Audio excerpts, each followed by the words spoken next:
Buenas noches, estimados amigos. Vamos a hablar, por supuesto, del tema de la Corte Interamericana de Derechos Humanos, pero queremos abordar el tema desde nuestro Código Procesal, por lo que se dijo allí sobre cómo funciona nuestro sistema penal en Paraguay. Y para ello invitamos hoy a dos personas que están particularmente calificadas para hablar del tema.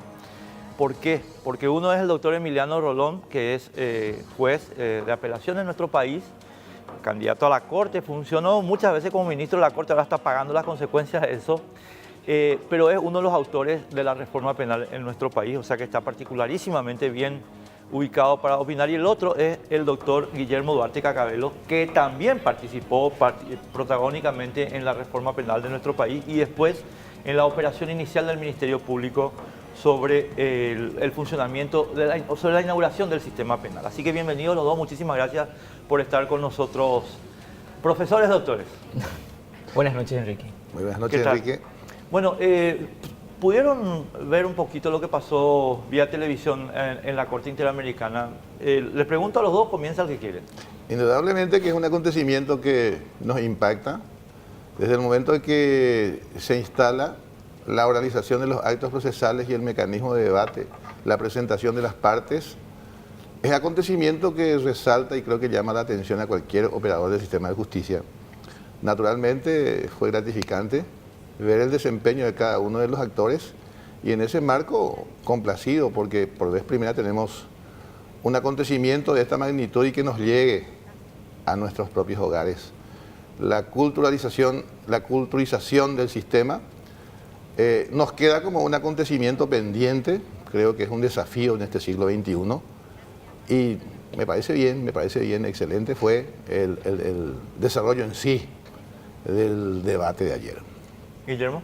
Sí, yo pude seguir parcialmente en lo que fue una jornada laboral para todos, entonces en lo que pudimos, apenas teníamos espacios libres, hemos accedido y así como dice el doctor Emiliano, realmente lo importante de este acontecimiento, más allá de quién tenga razón, quién no, quién se haya desempeñado bien, quién no, lo importante es que toda la ciudadanía pudo acceder a visualizar las razones, los argumentos, los desempeños de los reclamos mutuos que existen. Entonces, esto es lo que realmente hace seguro a un Estado de Derecho y en este caso a una Corte que es internacional en el sentido de que se pone a conocimiento de todos los argumentos de todos. Y entonces las decisiones pueden ser analizadas por un lego y por un técnico. Por eso sí, he seguido en la medida de mis posibilidades y comparto la opinión del doctor Emiliano. Ahora, Emiliano, antes de entrar un poquito, esto funcionó en términos procesales, digamos. La Comisión Interamericana como una especie de etapa intermedia para llegar a la decisión de la Corte, a la reunión de ayer. Es decir, es la Comisión Interamericana la que establece que hay un caso para poder llegar a la Corte. ¿Funciona más o menos así o cómo? Las reclamaciones de particulares o de los estados se hacen a través de la comisión que sirve de filtro para admitir o no un caso en debate público como ocurrió ayer. Y el estamento previo lógicamente pasó por la admisibilidad de la propuesta y una vez que haya filtrado finalmente se convoca un acto procesal oral y público y a través del mismo, con la intervención de las partes, los jueces, etcétera, se logra una conclusión que es lo que queremos también nosotros para nuestro sistema, la concreción de que el juez o tribunal puede ser visto, controlado y hasta tener una opinión de su formación y su conclusión a través de un debate público. Y ese es el marco gratificante para nosotros. Estamos en la lucha para instalar el modelo acusatorio pleno. Entonces, obviamente, esto satisface al espíritu. Guillermo, en el tema que vamos a desarrollar con más detalle después, justamente, yo creo que la Comisión Interamericana en su alegato final, no sé si pudiste verlo, pero te habrán comentado, hace observaciones durísimas sobre el funcionamiento del sistema paraguayo. ¿Qué valoración te merecen las observaciones que hicieron los de la Comisión Interamericana? Bueno, voy a coincidir, porque yo te adelanto que no estoy de acuerdo con esta demanda respecto al Estado paraguayo, pero porque no se agotó la instancia interna. Esta fue una cuestión que se debió debatir primero aquí y de haberse agotado todas las instancias que se tenían en el país, en ese caso, ir a la Corte Interamericana, o a la Comisión primero y luego a la Corte. Pero lo que sí puedo tomar como un punto sólido es que el Estado paraguayo resolvió la denuncia que hicieron Arrón y Martí de que fueron torturados con un sobreseimiento definitivo que es, el doctor me va a entender, yo quiero que la gente, el vulgo entienda, el ego. Básicamente la resolución fue: estas personas no fueron. No dijo la Fiscalía ni el Poder Judicial, el hecho no existió, y tampoco se dedicó en consecuencia a investigar si otras personas pudieron haber cometido el hecho. Me explico, ese era el punto sólido que tenían, porque ¿qué es lo que el punto de defensa de Arrón y Martí sostuvieron en todo momento? Que básicamente el fiscal Edgar Sánchez descartó los estudios médicos primeros, descartó declaraciones que se hicieron bajo la figura de anticipo jurisdiccional de prueba, y que él tomó nuevas declaraciones y valoró estas como más creíbles y descartó las anteriores, y básicamente pudo comprobar en la hipótesis del fiscal Sánchez de que estas personas que estaban imputadas luego se pudo demostrar que no estuvieron en los lugares en los que tuvieron que haber estado para haber sido autoras de los hechos. Perfecto, con eso se concluyó, estas personas no fueron. Pero quedaba la pregunta, ¿pero el hecho existió? Y si existió, ¿quiénes fueron? ¿Esas otras personas fueron funcionarios del Estado? Y si fueron funcionarios del Estado, ¿actuaron por orden? ¿Actuaron? Bueno, eso no se respondió en esa investigación. Y si algo se le puede reclamar a la Fiscalía es que ese término de la investigación no se realizó. Se le desvinculó a estas personas y, por lo que escuché, con pruebas aparentemente sólidas, pero no se terminó de indagar el hecho. Entonces, ese es el punto que yo vi respecto a todo, porque se mezclaban las cuestiones probatorias, cuestiones de hecho, se mostraron las fotos de las heridas que tenían. He escuchado a lo largo de los días anteriores a esto a declarar a médicos que ocupan cargos, hoy día son senadores, y explicaron que ellos le analizaron, que vieron las heridas. Bueno, esos son indicios de que hubieron lesiones en el cuerpo de estas dos personas. Pero eso nos lleva a hacernos más preguntas, que son las que no se hizo el Ministerio Público. Y acá hay que entender que cambiaron los actores. Fue el fiscal Fabián Centurión quien imputó. Para imputar basta una sospecha de un hecho punible. Ahora, le tocó al fiscal Edgar Sánchez hacer el requerimiento conclusivo de acusar o no. Y en este momento lo que analizó el fiscal Edgar Sánchez fue si se estaba aprobada la participación de estas personas en ese hecho. Y él concluyó que negativamente, es decir, no se puede acreditar ese extremo. Pero queda la pregunta, ¿qué pasa con el hecho? ¿Quién causó esas lesiones? Esas lesiones o fueron autoinfligidas, o por qué no abordar la teoría de que fue una lesión mutua entre personas que habían cometido un hecho punible y se pelearon por el botín. Pero esas respuestas no tenemos hoy. Entonces ahí hay que darle la derecha a que esas son cuestiones de reproche a la investigación penal paraguaya, pero eso tenía que resolverse aquí. Había que agotar la instancia aquí, y eso no se hizo. Ahora, Emiliano, siguiendo el hilo que estaba señalando Guillermo, porque yo creo que es categóricamente el correcto, ¿por qué no se respondió a estas preguntas? Y Juan Arrón señaló un hecho que yo creo que es incontrovertible, y creo que a vos te toca como víctima ahora una situación que tiene que ver un poco con lo descrito ayer, y es que ¿cómo vamos a agotar la instancia interna? O sea, ¿con qué motivación vamos a agotar la instancia interna cuando que tenemos un sistema que está muy, muy desacreditado? Juan Arrón ha planteado ayer la estadística que tiene el Foro Mundial de Davos y compañía sobre la fiabilidad del sistema judicial paraguayo, y que efectivamente da pie en forma sistémica a influencias políticas para determinar resultados. Vos ahora estás siendo víctima de eso. Entonces, ¿cómo le decimos al mundo, no, eso no existe, eso es mentira? Yo soy optimista además de ser un poco, de tocarme una situación un tanto difícil hoy día. Soy optimista por lo siguiente. Resulta que transitamos en un orden nuevo que riñe diametralmente con todo lo que es la lógica escriturista de antaño, de siglos de tradición. Y por vez primera desde el año 2000 instalamos un modelo acusatorio que tiende justamente a dar protagonismo eficiente a los autores en base al control recíproco que merece el sistema republicano.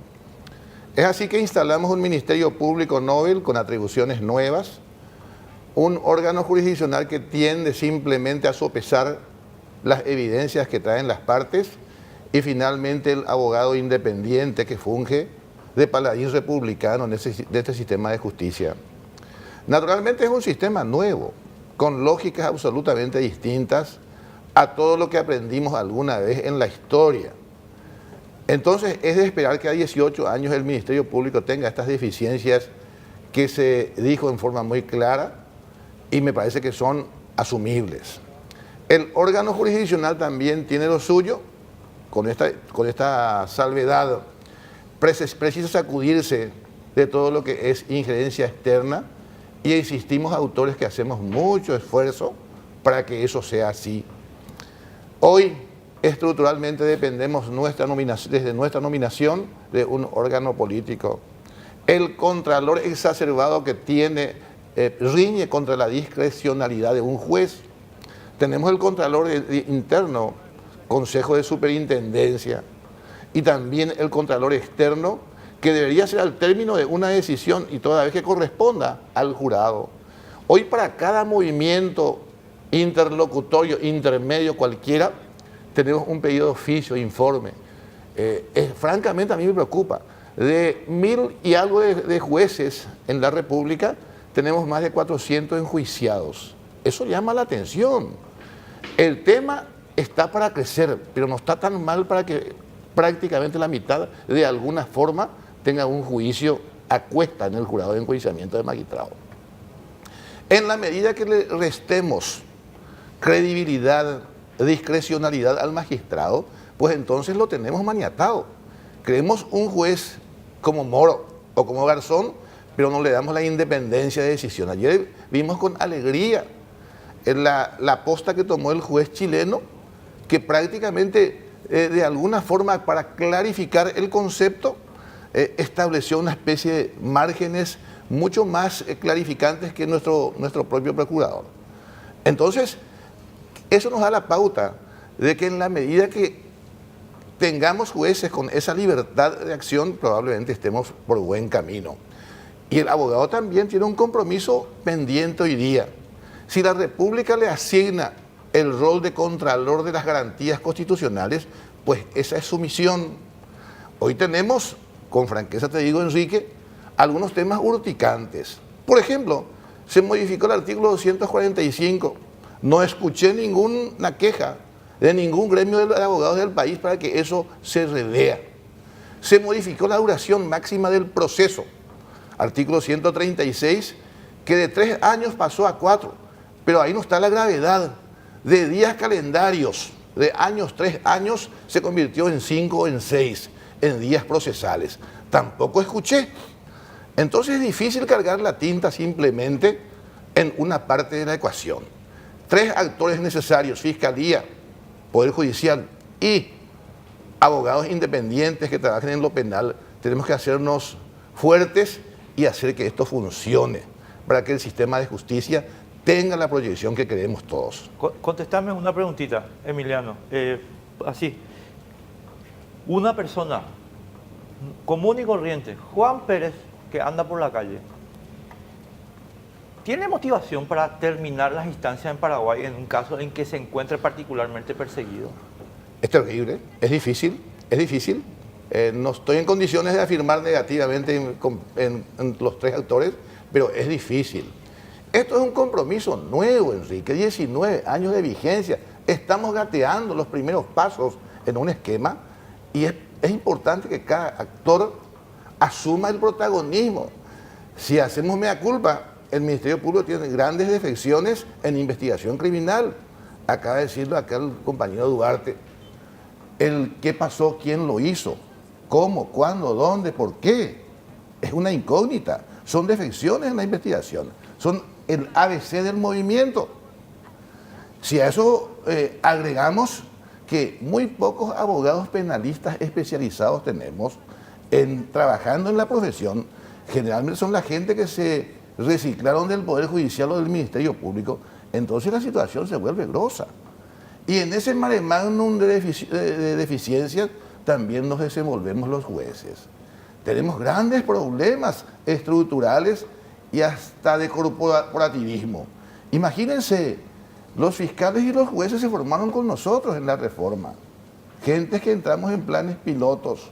Y con estas deficiencias, de repente hacemos una suerte de corporativismo. Después de todo, el hermano menor, la fiscalía nos trae un caso, pues habría que salvarlo. Más o menos eso fue el concepto en los primeros tiempos. Hoy ya pretendemos establecer un parangón, que el Poder Judicial cumpla con su rol de definir el conflicto en todos los casos en forma independiente. La oralidad es el mecanismo insoslayable. Esto que se transmitió, para mí, se traduce en un gran mensaje. A mayor problema, mayor oralidad. Con eso nos precautelamos, por lo menos para que la gente sepa que el juez o el tribunal estaba en una duda razonable o definitivamente la cuestión vino clara y por más que sea el amigo que esté enfrente, no hay forma de darle una mano. El tema viene así. Tenemos que ir a la primera pausa, estimado amigo. Enseguida estamos de vuelta hablando de nuestro sistema penal y de lo que pasa en la Corte Penal Internacional, en la Corte de Derechos Humanos de América Latina.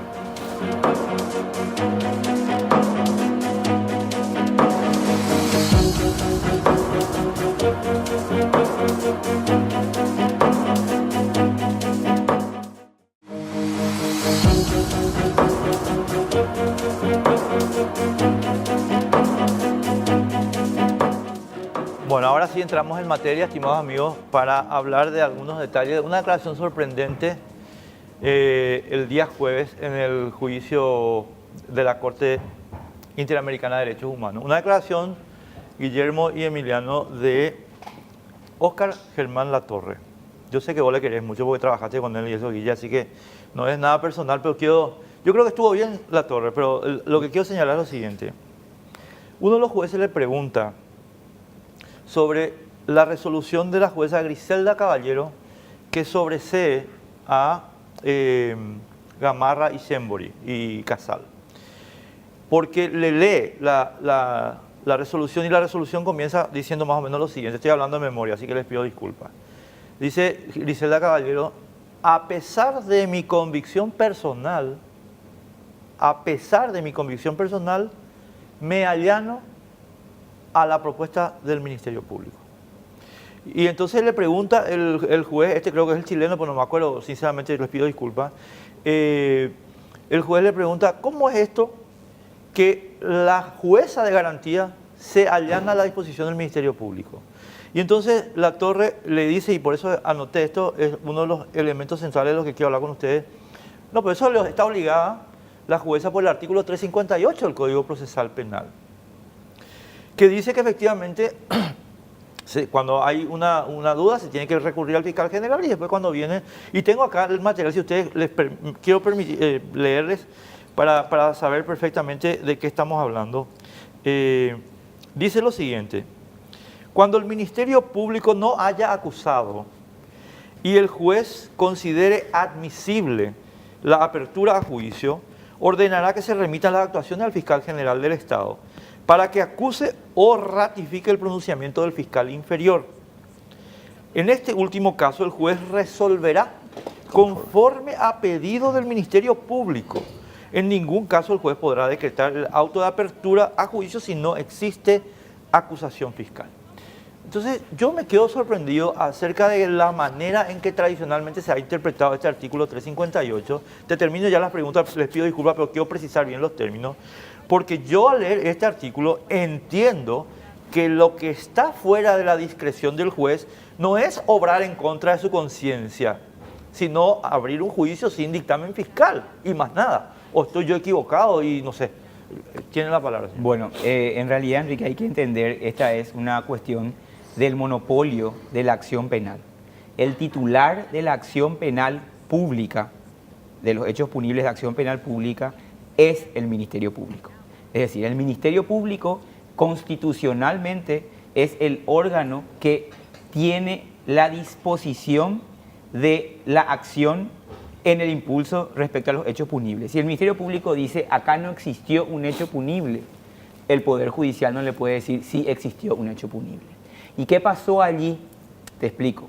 El artículo 358 es el artículo, como te había explicado, llegó, el que imputó fue el fiscal Fabián Escobar. Centurión, perdón.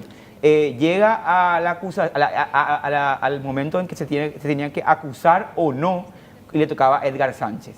Edgar Sánchez no acusó y entonces presenta un pedido de sobreseimiento definitivo ante el Juzgado Penal de Garantías.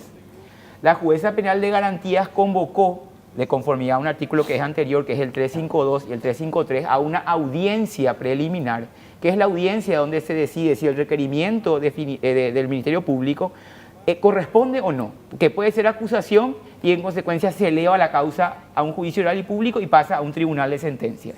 Como en este caso no había acusación, había un sobreseimiento definitivo, la jueza consideró, como leíste ahí, que era admisible una acusación, que no correspondía al sobreseimiento. Y entonces, ¿qué hizo? Analice, señor fiscal general del Estado, máximo representante del Ministerio Público titular de la acción penal, si está correcta esta decisión de su inferior y en su defecto ratifique esa decisión o rectifique. Y en ese momento Óscar Germán Latorre ratificó el sobreseimiento definitivo.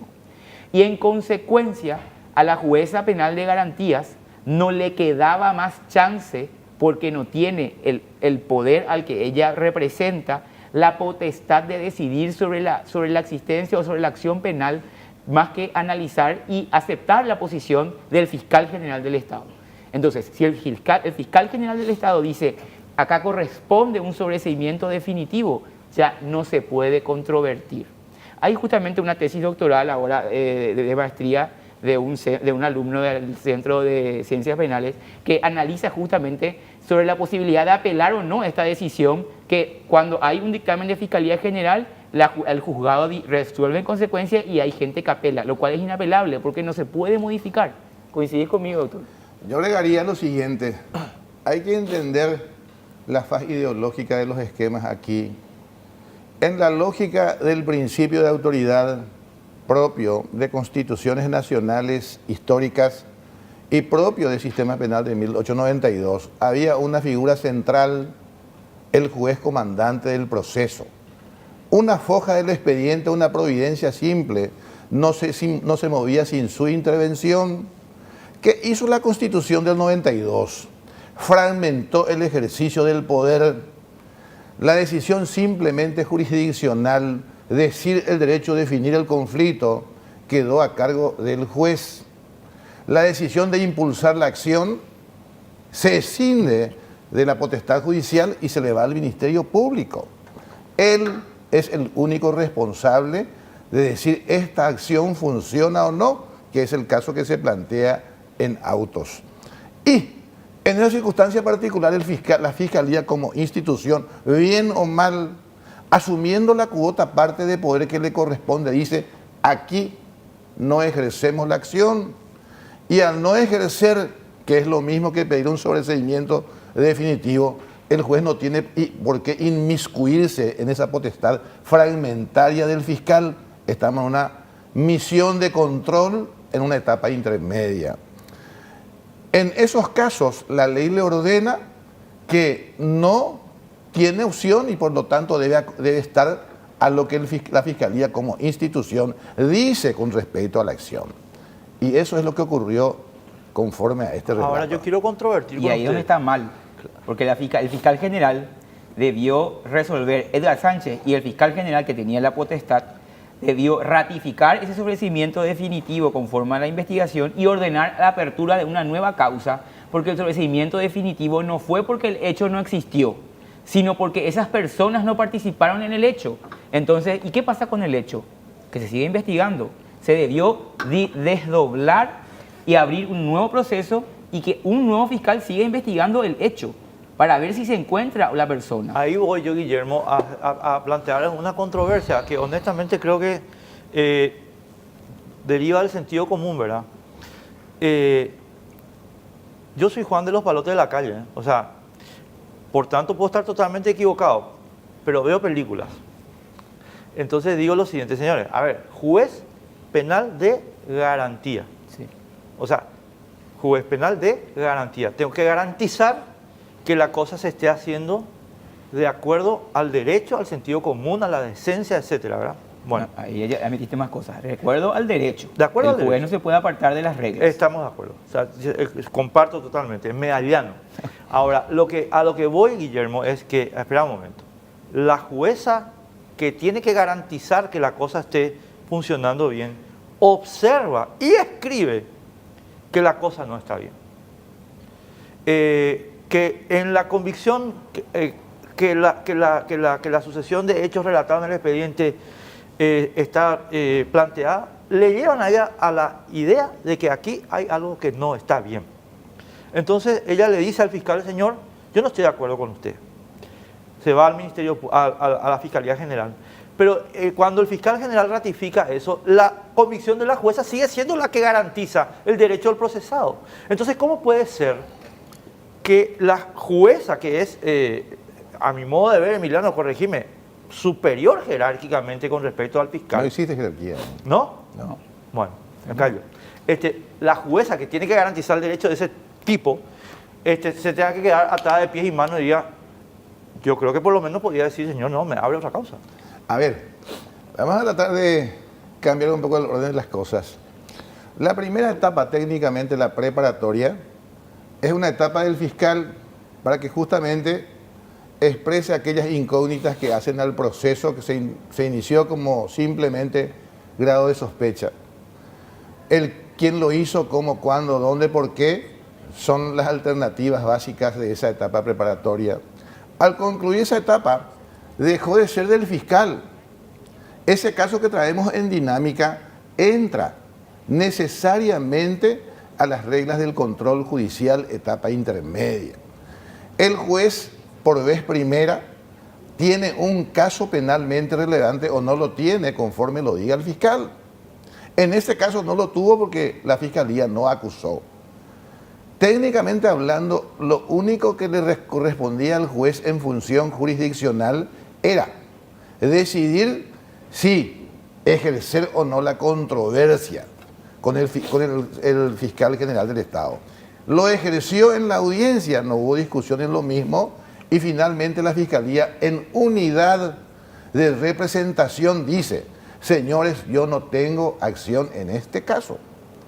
En eso consiste la misión del juez de garantías, establecer esa dinámica procesal de control de las dimensiones de la acción. En otro momento procesal, la última, la etapa del juicio oral, es lo que prácticamente ayer el jueves de alguna forma revisamos y lo tuvimos enfrente a través de la tarea de los jueces de la Corte.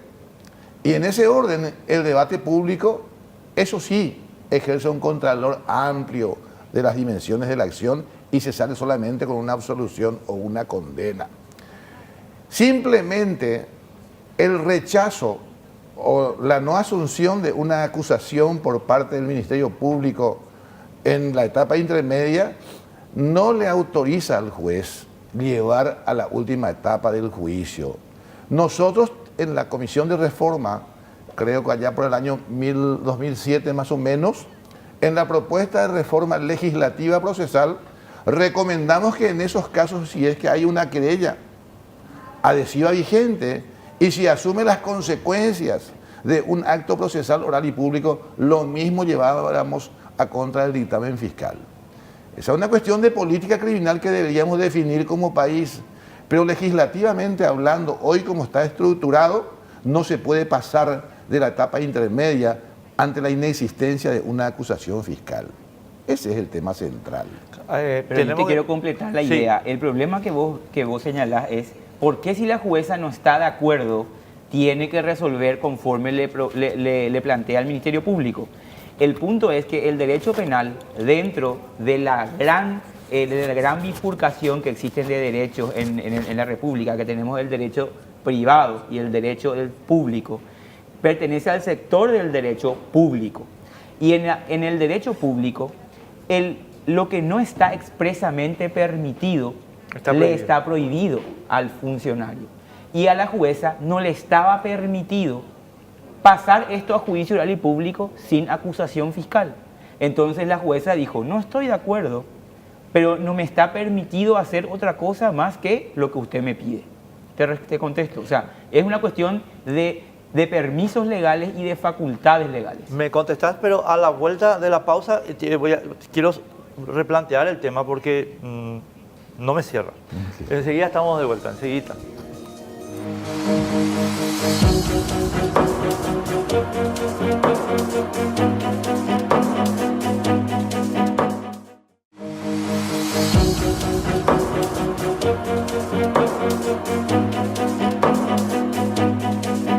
Volvemos con los doctores Emiliano Rolón y Guillermo Duarte. Ustedes saben que me acaba de pasar, que me olvidé el apellido de Guillermo, que lo conozco hace 20 años y que estamos juntos en el tema de Rodrigo Quintana y como me olvidé ese apellido. Mal. No, les voy a plantear una situación y Guillermo, esto creo que en el caso de Rodrigo Quintana nos está tocando así. ¿Cómo puedes? Estamos hablando del 358 siempre, ¿verdad? Sí. De los alcances que ustedes me están explicando perfectamente del tema. Pero yo planteo lo siguiente, espera un momento. ¿Cómo nosotros vamos a eliminar la potestad del juez de garantía, de garantizar cómo viene la mano? Si nosotros tenemos fiscales que se pasan haciendo barrabasadas, Guillermo, esa sujeta que te eliminó a vos el cruce de llamada, que ahora no me acuerdo ni el nombre, la rabia que le tengo. Raquel Fernández. Esa fiscala, y después con la empleadita de Cartes y Sandra Quiñones ahí, te dice, no, está bien esto que el cruce de llamada, en el caso de Rodrigo, que no hace, pues, todo el mundo va a saber que es una barrabasada, y resulta que el juez de garantía no va a poder revisar eso, Pico. No, el juez Corbetta tiene en este momento, acá justamente se plantea, acá en el caso de Rodrigo Quintana, que a lo mejor tendríamos que llegar también, si es que no se redefine correctamente esto a lugares internacionales. Acá la Fiscalía termina el caso del PLRA atribuyéndole como único responsable a Gustavo Florentín. La única persona que cometió el hecho punible en la teoría del caso del Ministerio Público es Gustavo Florentín. Pide el sobreseimiento de Paredes Palma, pide el sobreseimiento de Arnaldo Báez y reformula la acusación respecto a Guido Amarilla. Y nos vamos a ir a una audiencia preliminar que se va a fijar en estos días. En esa audiencia yo voy a exponer mi teoría del caso, donde yo digo hay que investigar quién dio la orden, porque esta gente llegó en forma sincronizada y se ingresó de manera básicamente como una banda armada al PLRA, y que haya un muerto es gracia de Dios y que no haya más gente lesionada. Entonces yo les pongo al juez mi argumento. La Fiscalía va a sostener su teoría, yo sostengo la mía, la defensa va a sostener la suya. El juez Corbetta, ante esta posición, puede coincidir conmigo y decirle, señores fiscales, yo no estoy de acuerdo con el sobreseimiento de esta gente y le doy el trámite de oposición, que es el trámite del 358, y esto va a pasar a manos de la Fiscal General del Estado.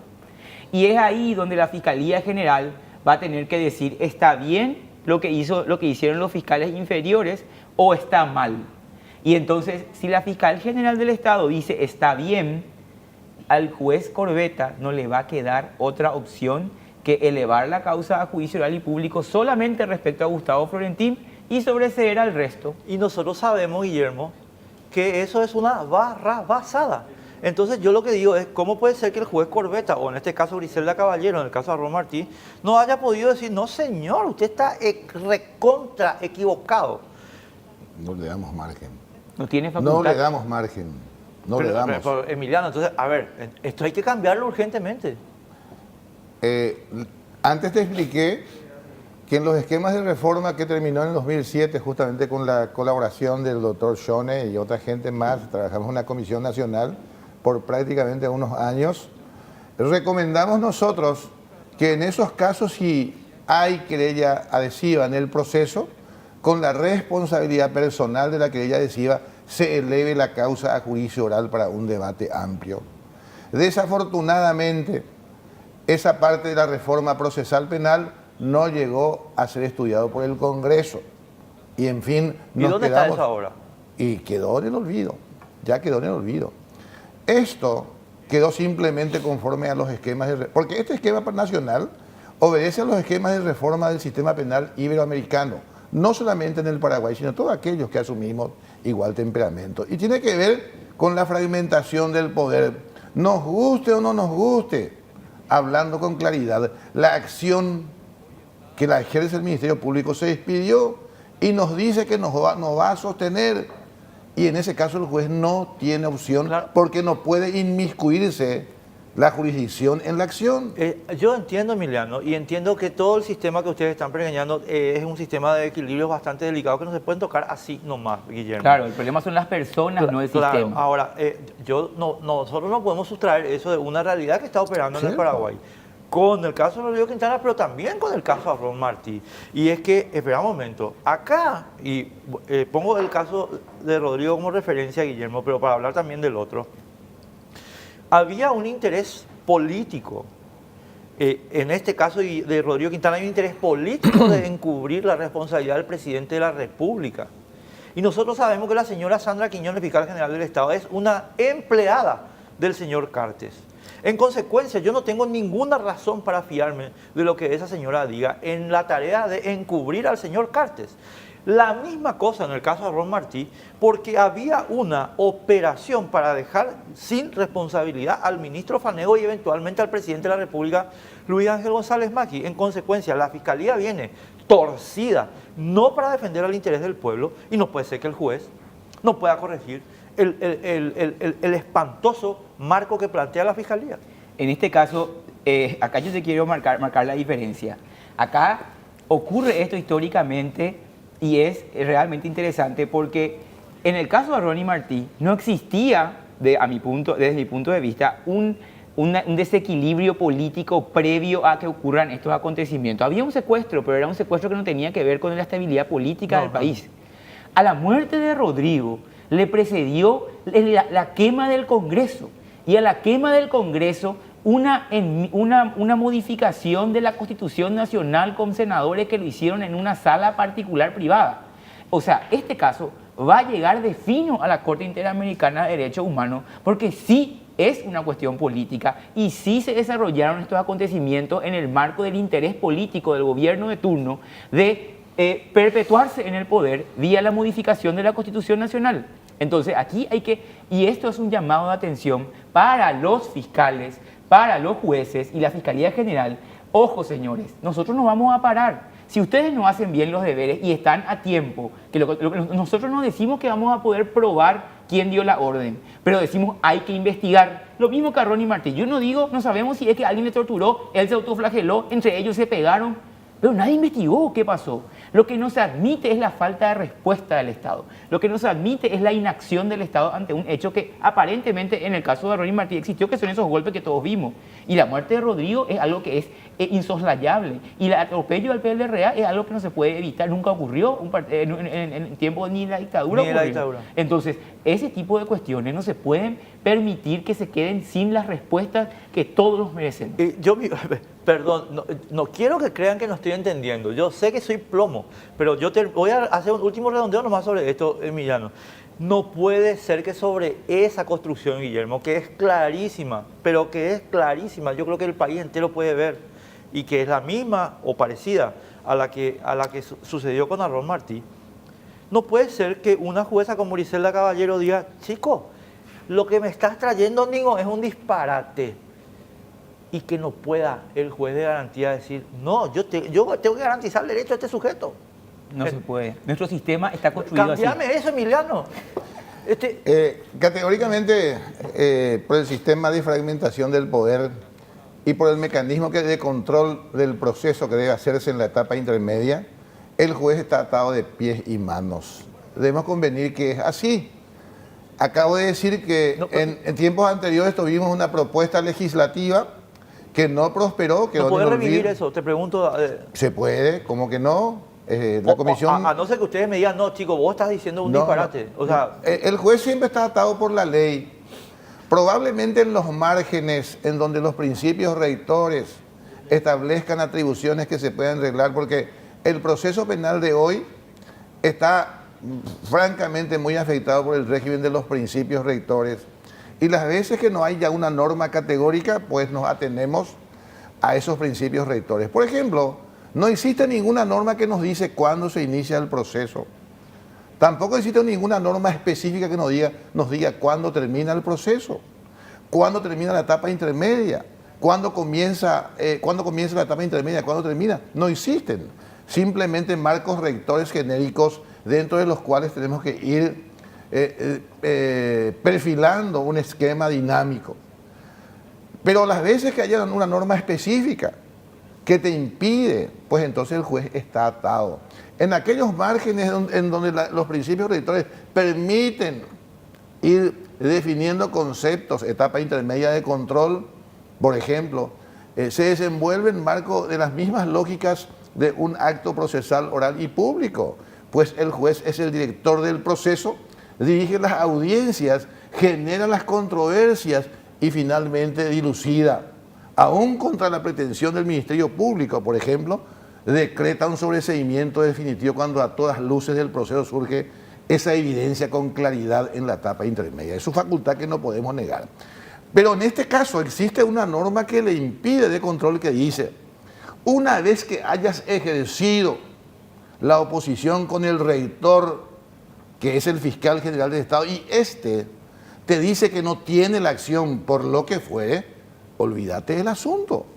Técnicamente hablando, quizás el particular tenga todavía el único tema, ya el caso queda categóricamente para esas personas por lo menos definido, pero probablemente tenga las perspectivas del artículo 106 de la Constitución Nacional, que le permite ocurrir contra la Fiscalía como institución o contra el agente fiscal por negligencia. Ese es otro tema. Otro tema. Tenemos que irnos a la pausa. Estamos de vuelta enseguida. Esta es nuestra última pausa, ¿verdad? Ese es un tema... Dale.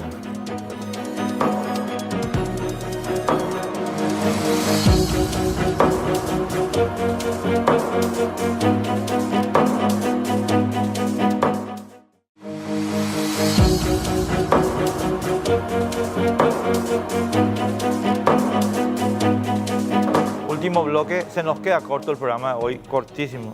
7 minutos tenemos. No, bueno, tenemos que hablar de otra cosa.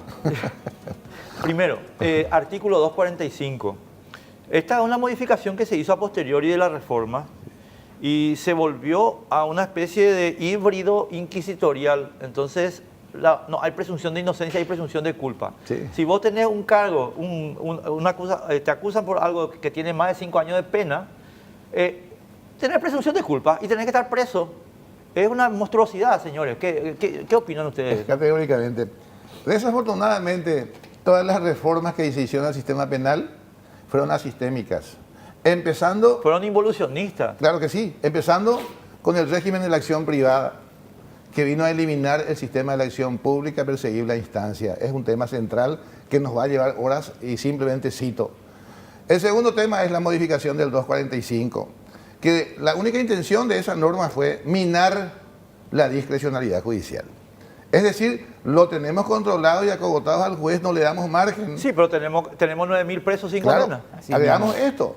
Se le agrega a esto la ley 1600 de violencia doméstica, intrafamiliar, que finalmente establece un estatus superior a la acción punible y le otorga la categoría de crimen. Y la pena mínima es de 1 año y el pobre tipo, o quien sea el indiciado, está cuanto menos 1 año preso con solamente un diagnóstico médico. Yo creo que esta es una...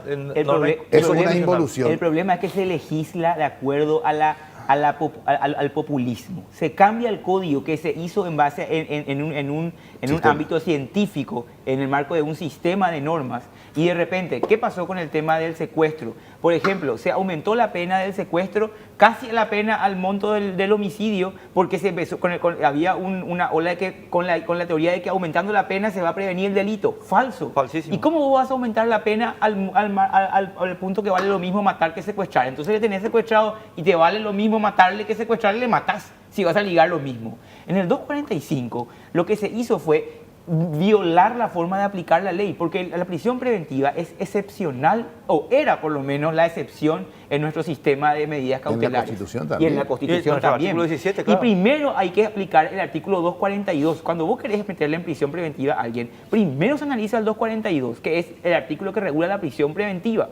Y ahí tenés que reunir todos los requisitos del 242, tenés que demostrar los presupuestos del 243, que es fuga, 244, que es obstrucción. Si esos elementos no están dados, no podés otorgar la prisión preventiva y no podés aplicar esa medida cautelar. Pero nuestros legisladores, para ser populistas, se fueron y tocaron el 245, que es el de las medidas alternativas. Y allí dijeron, no se van a aplicar estas medidas, y el coste que el 245 sufrió varias modificaciones.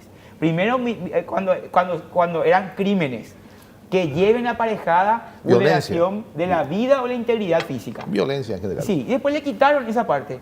Entonces, crímenes. Y crimen es todo hecho punible que tenga una expectativa de pena de más de 5 años en su tipo penal base. ¿Qué tenemos? Tenemos hechos punibles que son así de investigación complejísima, como enriquecimiento ilícito, que tiene hasta 10 años, dice en la ley. Sí. Entonces es un crimen. A alguien le imputan, a Zacarías Irum le llegan a imputar por enriquecimiento ilícito y el tipo tiene que irse preso. Aunque a lo mejor pueda litigar en libertad. Una persona que comete violencia familiar, y eso es otra modificación que se hizo después de modificar el 245, modificaron la pena de la violencia familiar, que hasta 5 años era delito. Vos le imputaba a alguien por violencia familiar y podía litigar en libertad. ¿Qué pasa? Aumentaron a 6 años, 1 año aumentaron. ¿Qué le volvieron? Crimen. Se le imputa a alguien, le envía preso al padre de familia. Lamentable, es inconstitucional. Emiliano, se nos va el tiempo. Me así preocupa que por último, Enrique, el tema de la extensión. el 136.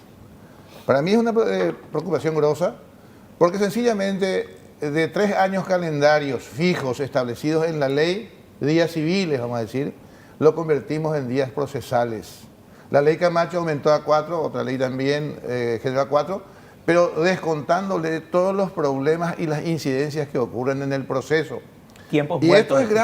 esto es grave porque finalmente la negligencia del Estado, volvemos a cargar al individuo. Claro. Esto es un adefesio. Tendríamos que ver la forma de corregir nuestras deficiencias como Fiscalía, como Poder Judicial, hasta como el gremio de abogados, pero no podemos cargar al procesado convirtiendo esto en 5 o 6 años como ocurre hoy. Y que es peor. Francamente, hoy no sabemos cuándo termina el proceso. No termina nunca. Y otra cosa, en los casos donde hay pluralidad de participantes, es decir, me tocó, yo no planteé ni un acto dilatorio, no hice que el expediente tenga ninguna dilación, pero como somos 7 o 8 procesados, cada vez que otro planteó, se descuenta el plazo para todos. Es decir, sufrís la consecuencia del acto de un tercero y no tenés un plazo razonable. Hoy día, plazo razonable no existe. Y ese señor, Emilio Camacho, quiere ser ministro de la Corte Suprema. Estamos todos locos. Señores, muchísimas gracias por estar con nosotros. Se nos fue el tiempo muy rapidísimo, así que nos vemos el domingo que viene. Chao.